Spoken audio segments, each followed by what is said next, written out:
We have an association of dabbawala. You know your tiffins. Your tiffins are picked up from home and delivered to you in the office. And they are picked up back from the office and delivered to you at your home. You know, 5,000 of them are there. Amount of coordination what they must be having is mind-boggling. Number of tiffins which they pick up is 2.25 lakh. Each tiffin, by the time it leaves your home and reaches back your home, it changes hands 20 times.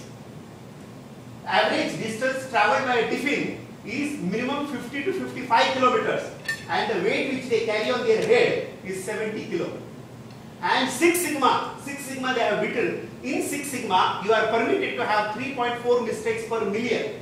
And you want to know the record of our Bombay Dabbawala? It is 1 mistake after 1.6 million.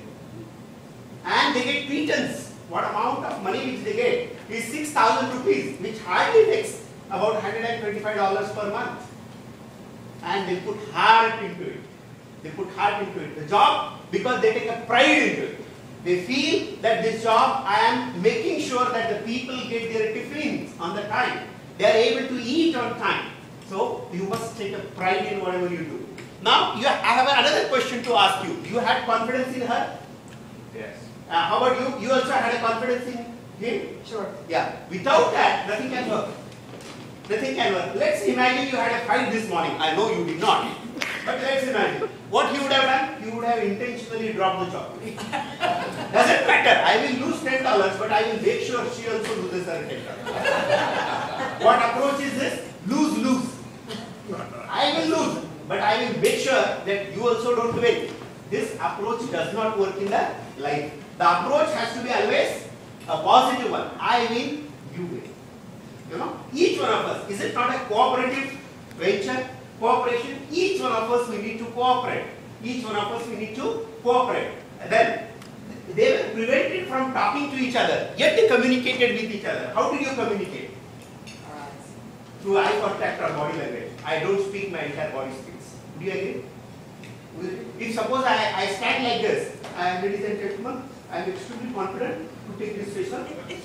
Now, what you will say? Idiot, stand properly first. Isn't it? Your body language speaks much more. In English, there is a beautiful proverb which says action speaks louder than the words. So, what is important is my action. And if I stand like this, I am extremely confident, people will get scared of me. So the point is, sir, you must use an appropriate body language. You must have a purpose in the life. Should we not have a purpose? As a Rotarian, I always ask this question. God has given us this opportunity to serve the community. We are not doing any favor by serving the community. In fact, community is doing us a favor by giving a chance to serve us. I always ask this question. If Rotary clubs and Lions Club were to disappear from this country or this earth, do you think community will miss us? And if the answer is yes, I think we need to rework on our priorities. And if the answer is no, yes, we are doing a good job. And as an Indian, I can tell you, the polio plus, is it not our biggest contribution? And we have been able to practically eradicate polio in the last about 20 years. You know, and that entire vaccine is provided by Rotary International. So is it not an opportunity which has been given us? So please use it. While you work for yourself, also work for others. And the heart which gives in abundance, receives in plenty. Isn't it? So you have to give. Give before you get. You can't have get before you give. Many people, what they feel? They feel that I must get something, then I think of giving. No. Give. Without any intention, go on giving. And you will be repaid in the same life. People feel that if you do some good work, you will be rewarded in the next life. And if you do some bad work, you will be punished in your next life. Now God has also done time management course. He doesn't want to keep anything pending. He would like the balance sheet to be settled here only. So please remember, we have to go on doing, some good work, whatever best we can, whatever capacity we can, and then probably without expecting anything in return. But the returns will automatically follow. And the most important thing is, what kind of attitude did you demonstrate? Was it a positive attitude? Was it a negative attitude? Positive. Was it not a positive attitude? Please remember, if you have a positive attitude of whatever you are doing, you will be able to enjoy the life. And the best example is right before you. I was diagnosed for blood cancer in September 2010. Blood cancer, acute promyelocytic leukemia. But only because of my attitude, I overcome it. Today I am clear out of disease. Clear out of disease. I am here before you.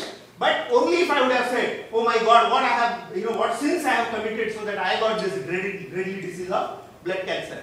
It won't serve the purpose. Part 1 is not in my hand. And that reminds me of a beautiful prayer, which is serenity prayer, which says, God grant me serenity to accept the things I cannot change, courage to change the things I can, and wisdom to know the difference. I must understand that yes, part 1 is not in my hand, part 1 is not even in God's hand probably, but part 2, that is taking treatment, responding to the treatment, is in my hand. I did that and probably the results are here. So the attitude has to be positive. The way you look at the thing, it has to be positive. And let me tell you, life is full of positivities. But what we do, we generally try and find out the negative things in the life. But there are so many happy moments that are there in your life. Let me remind you of few. Remember the day when you graduated. Were you not happy? Sir was telling he graduated in 1966. Was he not happy? Remember the day when you started earning your first salary or your first professional fees. Were you not happy? Remember the day when you got married. At least for that day you were happy.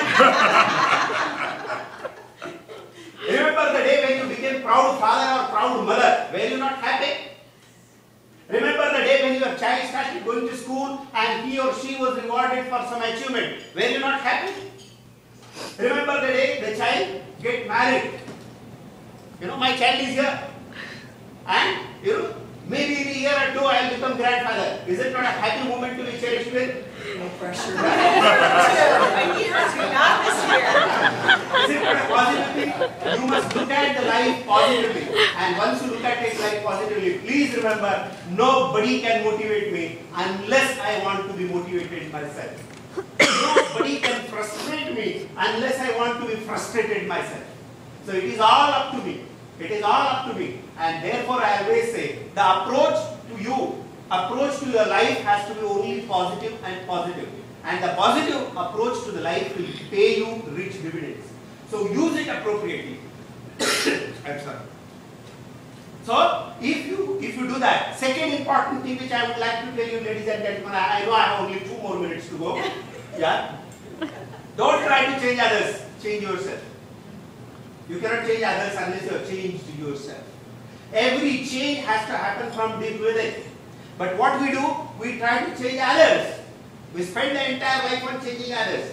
There is a Sufi saint on his tomb. There was a scripture which was written. When I was young and energetic, I took a vow of changing the world. And I started working day in and day out. Half of my life was wasted. I realized I have not been able to change a single soul. Then what did I do? I reduced my target. I said, hell with the world, but at least let me change my family members, my president of the club, and so on and so forth. Balance half life I wasted in changing them. Today I am counting my last moments, and when I look back at my life, I realize, what do I realize? That I have not been able to change a single soul. I have wasted my life. Only if this time I would have used to change myself, the world would have been a different place to live in. Please remember, there are few things which I cannot change. Like for example, there was a friend of mine, age only 25, unmarried, not a single fellow left here, all clean. Now he used to cry. Look, Cabra, what God has done, great injustice to me now. Which girl will marry me? I gave him a beautiful English sentence to read. Thereafter, he never cried in the life. You know what the sentence read? Sentence read, God has created a few perfect heads. The imperfect ones are covered with hair. The thing which you cannot change, better accept it. And if you have to accept it, you have only 2 choices. One is accept smilingly, and second is accept grudgingly. Which is better? How should be our face? Our face has to be always smiling face. Please remember, somewhere I read, your dress code is not complete unless you put a big smile on it. So you have to have a smile. There are 2 types of people. Those who spread happiness wherever they go, and the others they spread happiness only when they leave. What kind of a person you are, you have to ask the question to all for yourself. Well, I think I am running out of my time. Thank you, Sharon, for giving me this opportunity. I enjoyed every minute. I hope you are